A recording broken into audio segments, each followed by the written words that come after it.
ఒక మాట. ఎక్కడైనా ఎప్పుడైనా ఆకలి చెలరేగి కేక పెట్టింది అంటే అక్కడ సిరి సంపదలన్నీ బందీ అని అనుమానించు. ఏ పాలనలోనైనా దౌర్జన్యం పెరిగి రాజ్యం ఏలింది అంటే అందులో సంపద అహంభావం చెలరేగి నర్తించిందని గుర్తించు. కళ్ళు కప్పిన దోపిడీ రాతలు విద్రోహపు రూపాలై కమ్మేస్తుంటే పేద ధనిక వర్గ దుర్గాల్లో నలిగి బుగ్గైపోతున్నట్లు గ్రహించు.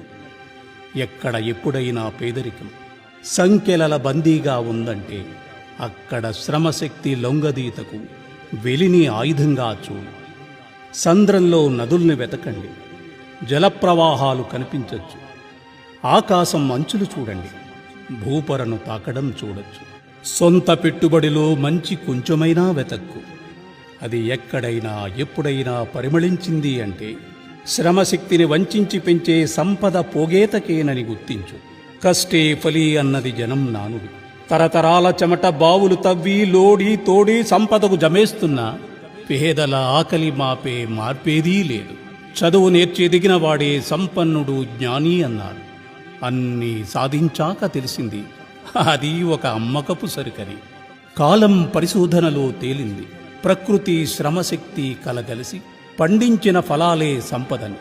కాదన్న పెట్టుబడి చెప్పింది దానికి శ్రమశక్తి బానిసేనని. శ్రమ ఆకలి ప్రతిరూపమని, అదో నిరుద్యోగ కూపమని, తప్పని పేదరిక నరకమని మనిషికి మనిషిని దూరం చేసింది. సమతా మమతలను కోతకోసింది. రక్త సంబంధ బంధాలు తెంపింది.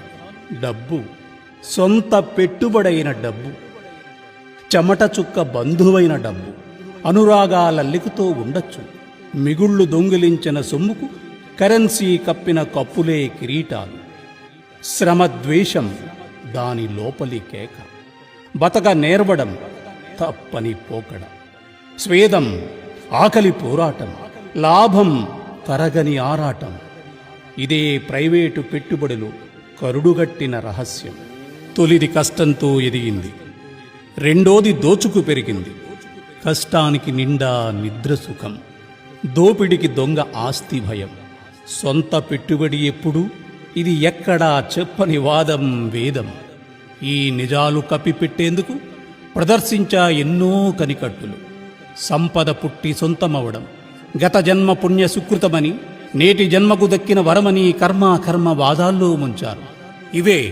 ఇవే దోచిన సంపద నిండా వర్గదుర్గాలు చెప్పే వేదాంతాలు.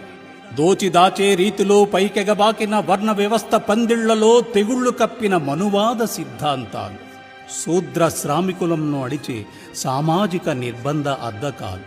కులమతాల కట్టడుల కుట్రలన్నీ సొంత ఆస్తి కపట నాటక వేదికలే. అంతటితోనూ ఆగలేదు. పేద ధనిక వర్గ భేదాలు వర్గాధిక్యతను కలిపి నిలపగా తెచ్చారు సంస్కృత పద్యాలు. తెలియని భాషా ధర్మాలతో నలిపారు ప్రజల సంబంధాలు. కష్టజీవులకు తెలవని సంస్కృతం వాడకంలో పదభావం ఒకటే అయినా రాజమందిరానికి ఒక అర్థం, జనం పందిళ్లనొక అర్థం. అవి ధనిక పేదా శ్లేషార్థాల స్వార్థ అర్థాల బోధనలే.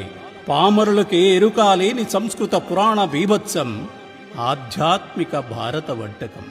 భూమిని పుట్టించడం, పంచభూతాలు సృష్టించడం, దైవానుగ్రహాలన్న సంస్కృత శ్లోకార్థాల పవిత్రత పరిరక్షణకు శదరం కాదు భూమి గుండ్రం అన్నందుకు గెలీలియోను చచ్చేదాకా బంధించారు. సూర్యుని చుట్టూ భూమి తిరుగుతుంది అన్నందుకు సైంటిస్ట్ కోపర్నికస్ను నిర్బంధాల హింసించారు. దీన్ని ప్రచారం చేసిన బ్రూనోను సజీవంగా కాల్చి చంపారు.